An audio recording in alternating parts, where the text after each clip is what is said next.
Marc Bolan's entire life was a performance. And yet, strangely, no one could ever be certain they'd seen his real face. On stage, he was dazzling and immortal. Off stage, he was a man forever running, from a poor childhood, from broken romances, and from the fear of being forgotten. On a September night in 1977, when his Mini Cooper slammed into a tree, everything stopped. He was only 30 years old. Just hours earlier, Bolan had been smiling, talking about the future. But friends recall, that night, he slipped away from a party without a word, and no one knew where he went. One person claimed he met with a stranger. Another insisted they saw him sitting alone in the dark at a hotel. The police called it an accident.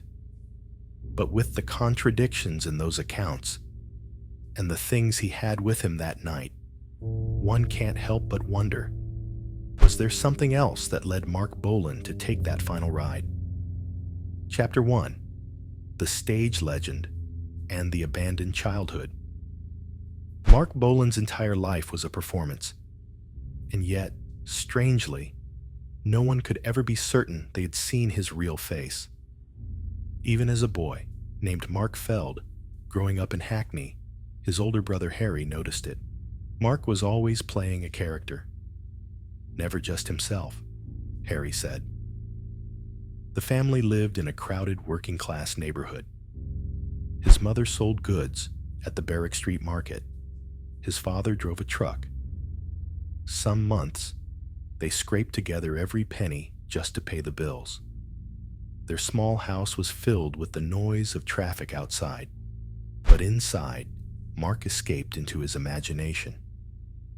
Harry remembered the bitterly cold winter days when they couldn't afford enough coal for the fire.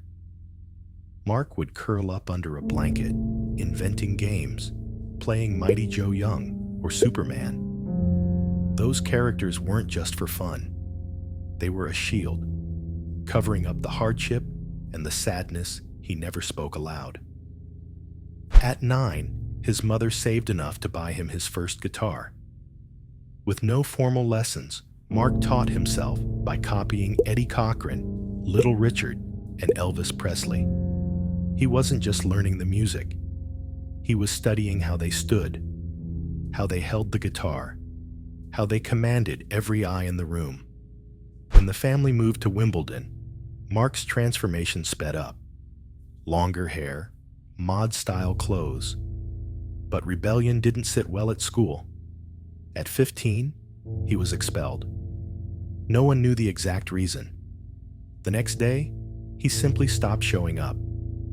From then on, Mark worked a string of jobs to support himself, waiting tables, selling clothes, modeling. A friend remembered he didn't talk much about his family, but when he spoke about the future, his eyes lit up. He was certain he'd be famous. In 1965, at 18, Mark signed with Decca Records under the name Marc Bolan. 2 singles failed. He then switched to Bolan, taken from actor James Bolam's name after a falling out between them. By March of 1967, Mark had joined John's Children, a band notorious for chaotic live shows. It was the first time his name began appearing regularly in the music press. After leaving the group, Mark formed Tyrannosaurus Rex with Steve Peregrine Took. Their first 3 albums were well reviewed, but tensions led to Took's departure. Mickey Finn stepped in, and the music shifted toward electric sounds with tighter, radio-friendly melodies. From that point, Mark perfected his stage persona, dazzling, confident, in full control of his image. Yet those closest to him said that even at the height of fame, he remained unpredictable. At times open and charming, at other times silent for hours. Perhaps from those freezing nights of his childhood, Mark had learned to hide behind the characters he created. And the question still lingers, Was that mask simply a tool for success, or a shield he never dared to take off? Chapter 2. The Cheers and the Vanishings No One Could Explain. One night, backstage at Earl's Court in London, Marc Bolan had just finished his set, sweat still on his forehead, the roar of the audience echoing from outside. In the middle of that noisy backstage chaos, he walked straight up to Mick Jagger and suddenly tried to grab him inappropriately. The entire room froze. Jagger flushed red, furious, and ordered Bolan thrown out immediately. As he was being escorted away, Bolan simply turned, smiled, and said, "Sorry, I didn't know that was off limits." What seemed like a crude, ill-judged joke quickly spread. The press pounced, calling it an unscripted performance. But to those who knew Bolan, it was more than a reckless moment. It was another strange fragment, one that hinted at a darker, more unpredictable side beneath the glittering image of a star at his peak. At the time, TRex was fueling the frenzy known as T-Rextasy, a phenomenon the major papers compared to the Beatlemania of the 1960s. Stadiums were packed. Thousands crushed forward just to see him step out under the lights, guitar gleaming in hand. Yet, beneath the screams and cheers, Bolan carried with him an unshakable, private silence. The Earl's Court incident was a perfect example. Immediately after being thrown out of the backstage area, Bolan disappeared. No one in the crew could find him. One bandmate later claimed he'd gone to meet an old friend at a nearby bar. But a sound technician swore he had returned to the hotel and sat alone by the window, slowly spinning his guitar as if he were waiting for some invisible signal. These mid-tour disappearances were not rare. Once, after a show in Glasgow, Bolan left the venue the moment he stepped off stage. The manager was so worried he called the police, only for Bolan to stroll into the studio the next morning, smiling as if nothing had happened. No one asked, and he offered no explanation. Those who spent time around him said he had a switch in his head, one that flicked on in front of a crowd, then instantly shut off when the lights went dark. In those moments, he retreated entirely, as if the world no longer existed. One backstage security guard remembered, "I once saw him stand in front of a mirror for nearly half an hour, not moving, not speaking. Looking at him then, it was like seeing a different person." Amid the frenzy of TRex, these moments were barely noticed, or deliberately ignored. The headlines focused on the new Rolls-Royce, the record-breaking tours. But within his inner circle, people began to wonder, what was really going on inside Marc Bolan's head? Was he simply carving out a private space to breathe in the middle of the storm? Or did these disappearances point to something else? Something only he knew? And more importantly, behind that radiant smile on stage was Marc Bolan running from someone, or from himself? Chapter 3. When the party lights fade, and the man steps out of the shadows. In the final months of the European tour, Marc Bolan became increasingly unpredictable. In Rome, just moments before showtime, he suddenly vanished from backstage without a word. The band was forced to double the length of the opening set to buy time. When he finally returned, no one asked, and he offered no explanation. In Amsterdam, a carefully arranged television interview was ready to go. Reporter, cameras, lights all in place. But Mark never showed. 30 minutes later, he walked in, coat loosely fastened, his breath carrying the scent of alcohol. He simply smiled and said, "Sorry, got held up with something." No one knew what that something was, But it was Paris that haunted people the most. That night's performance at the Olympia was electric. Thousands sang along to every word, the stage lights crowning him like a king of glam rock. Backstage afterwards was a whirlwind of clinking glasses, champagne overflowing, and laughter filling the room.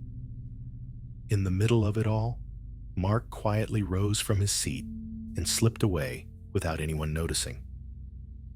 About an hour later, the hotel receptionist recalled a sleek black car pulled up to the entrance. No front license plate. The driver, wearing a low-pulled cap, kept his face almost completely hidden. The door opened, and Mark stepped out, carrying a small leather bag. He was still in his stage clothes, but his tie was loosened and his hair was tousled as if he'd just come from a heated exchange. He didn't look at anyone, walking straight into the lobby with a cold, distant expression. From there, the accounts diverge. One crew member insisted he went straight to his room, locked the door, and didn't emerge until noon the next day. But a bar employee swore they saw him sitting alone, drinking whiskey, his eyes fixed on the wall clock as though waiting for something. The next morning, when housekeeping entered his room, they found a single folded piece of paper placed neatly on the table. Just one sentence, scrawled in uneven handwriting, "Not yet." No signature. Strangely, only weeks later at a Manchester show, Mark disappeared again, this time an hour before the performance. No car was spotted, no witnesses saw where he went. But when he returned, he quietly told his manager, "We need to get out of here the moment we're done." A longtime friend would later say, Mark wasn't the kind of man to vanish without a reason. If he left, it meant he was looking for something, or running from someone. Were these disappearances nothing more than coincidence, or part of a larger story Mark never shared? And on that night in Paris, did he meet someone, or was he trying to avoid them? Chapter 4. When the music soared and the grip of control began. After the European tour, Marc Bolan returned to London a changed man. The press still hailed him as the Prince of Glam Rock. Fashion magazines kept inviting him for cover shoots. But to those close to him, the change was obvious. He often fell silent at parties where he once thrived. At press conferences, he would arrive late, speak little, and frequently sidestep questions about his long-term plans. One crew member recalled, "There were days when he just vanished from the schedule. We checked everywhere: studios, friends' houses, his regular pubs, nothing. By nightfall, he'd come back, looking worn out, and simply say, 'I needed some air.'" The strain wasn't only from the tour. Mark's marriage to June Child, once his strongest anchor, had begun to crack. The arguments were quiet but persistent. Jun wanted him to slow down, to think about family. Mark, as if pushed by some unseen force, kept driving himself toward relentless touring and recording sessions that drained him. Then, that summer, something strange happened. During a late-night recording session, the studio engineer said Mark received a package. No return address. Inside was an old photograph of him standing on an almost empty train platform, taken in his early career. The angle was slightly tilted, as if shot in secret. No one knew who sent it, and Mark offered no explanation. He simply tore the picture in half, slipped it into his jacket pocket, and went back to recording. Work pressure, a fractured personal life, and unexplained disappearances. It was all starting to build. A longtime friend admitted, back then, Mark seemed to be running from his past and chasing something in the future. But the present, he barely lived in it. Then in September, at a party in Soho, surrounded by dozens of guests, Mark suddenly stood up and walked outside. 10 minutes later, a witness said they saw him in an intense conversation with a tall, thin man in a gray overcoat. No one in the circle recognized him. When asked later, Mark just shook his head. Old business. And he never spoke of it again. Were these details, the anonymous package, the brief encounters with strangers, and the long silences, truly just personal matters? Or were they pieces of a larger mystery quietly closing in around Marc Bolan? Chapter 5. The Comeback Hit and Signs of an Ending Close at Hand. September 1977. Autumn had settled over London. Cold winds swept through narrow streets, and yellow leaves clung thick beneath passing footsteps. Marc Bolan had just turned 30, yet to friends, he seemed to have aged a decade. On the night of September 15th, he and Gloria Jones, his partner in life and on stage, attended a birthday party in Mayfair. No one imagined it would be the last time they would see him alive. Those present remembered Mark being cheerful when he arrived, laughing, embracing friends, talking about his new album. But midway through the evening, he stepped outside to make a phone call. About 10 minutes later, a witness, a local taxi driver familiar with the area, claimed to have seen him standing beside a black car, speaking with a man in a fedora. No one knew who the man was, and no clear explanation was ever given. When Mark returned to the table, he was noticeably quiet. He drank slowly, his eyes fixed on the window, as if counting each car that passed. Around 1 a.m, he and Gloria left the party. Instead of letting a driver take them home, Gloria chose to drive her own Mini 1275 GT. They headed through Barnes Common, a winding, dimly lit stretch of road lit only by pools of amber streetlight. At about 4 a.m. on September 16th, the car mounted the curb and slammed into a large oak tree. Marc Bolan died instantly. He hated driving, never even held a license. And yet, in a twist of fate, he died in a car he wasn't driving. Gloria was seriously injured, but survived. What followed only deepened the mystery. A friend said that just days earlier, Mark had confided he felt someone was watching him. Police concluded the crash was caused by speed and a dangerous curve, but never explored whether the car had suffered a mechanical failure.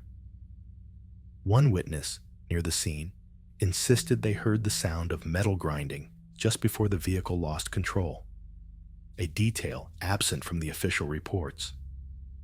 Mark's funeral took place only days later, with crowds of fans lining the streets to pay their respects.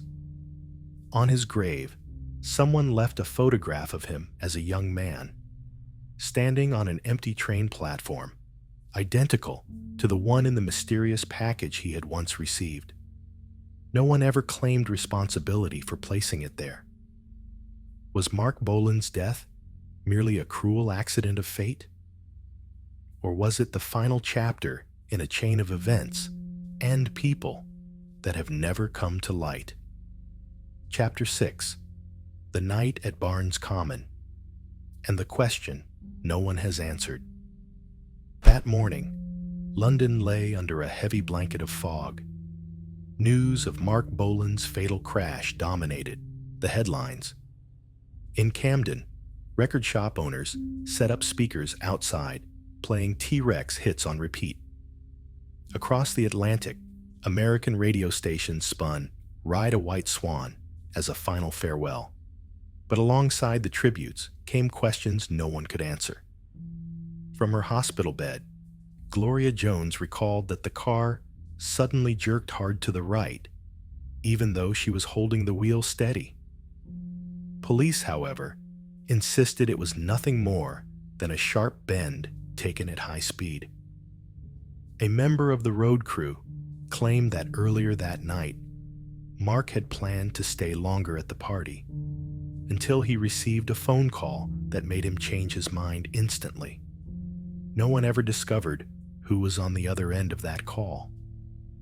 Friends offered conflicting stories. Some said Mark had been upbeat in the days before, convinced he was preparing for the biggest comeback yet. Others swore he'd seemed tense, scanning the room as if looking for someone. A paparazzo who had trailed him revealed that 2 weeks before the accident, Mark visited a vintage guitar shop in Soho and bought back an instrument he had sold in 1968, but no one knew why. That guitar later vanished from his apartment and was never found. Fans noticed another strange detail. Mark usually avoided the bend at Barnes Common. In an interview just a few months earlier, he had joked, "I'm not going to die on that curve." In hindsight, the words sounded almost like an omen. The questions about the car, the man in the fedora in Paris, and the mysterious call before leaving the party still hang in the air like mismatched pieces of a puzzle. While the press quickly filed the incident away as a traffic accident, many remain convinced the full truth has never been told. And yet, there are those who choose to remember Marc Bolan in the spotlight, rather than dwell on unanswered questions. A star, burning bright, gone, while the flame was still high. Will we ever know what really happened that final night? Or will that secret remain in the shadows, with Mark beneath the oak tree at Barnes Common? Epilogue, Marc Bolan, a brilliant legacy and the space that cannot be filled. Marc Bolan never called himself a legend. He liked to say he was just a storyteller with an electric guitar. And yet, looking back, few artists in 1970s Britain ignited a cultural storm the way he did. TRex was more than music. It was a statement. That glam rock sound, blending blues, folk, and pure visual spectacle, paved the way for an entire generation of performers. David Bowie once said Bolan wore what the rest of us only dreamed of. And it wasn't just clothing. He wore his dreams, stepping onto the stage as if it were the only place he truly belonged. But his legacy has a peculiar shade. Brilliant, yet unfinished. Bolan's career blazed for less than a decade before it was cut short at the age of 29. The plans left behind, a new album, a US tour, even a memoir, all vanished with him on that dark night at Barnes Common. What unsettles many is the feeling that he was on the brink of a new chapter. After years of strain, Bolan was regaining his energy. His final shows were met with glowing reviews. He spoke to friends about a new phase, less glitter, more heart. And then, nothing. The circumstances of his death still gnaw at those who remember. The sports car he disliked riding in, the fatal bend he used to avoid, the mysterious phone call before leaving the party, the missing guitar. Some friends believe it was all coincidence. Others see it as a script already written, or fate closing in. The media closed the file quickly, calling it a traffic accident. But in London pubs, at fan club gatherings, and on the pages of hand-printed fanzines, the question still circulates: is there something we don't know? More than 40 years later, Bolan's music endures. Get It On still blasts in commercials, Children of the Revolution resurfaces in films, and his image, curls and sparkling eyes, still appears on t-shirts. Every time a new generation stumbles across TRex, they are drawn in, captivated by a man who somehow never seems to grow old. For those who lived through it, Bolan was more than a singer. He was a reminder that the brightest light often comes with the deepest shadow, and that sometimes what we see on stage is only part of the story. Perhaps no one will ever know the whole truth about that last night. Perhaps beneath the oak tree at Barnes Common, all that remains are fragments that will never fit together. But it is precisely that space, the one that can't be filled, that keeps Marc Bolan alive in memory. Because, as one friend said at his funeral, Mark didn't just leave us songs, he left us a question. And perhaps that question will never have an answer.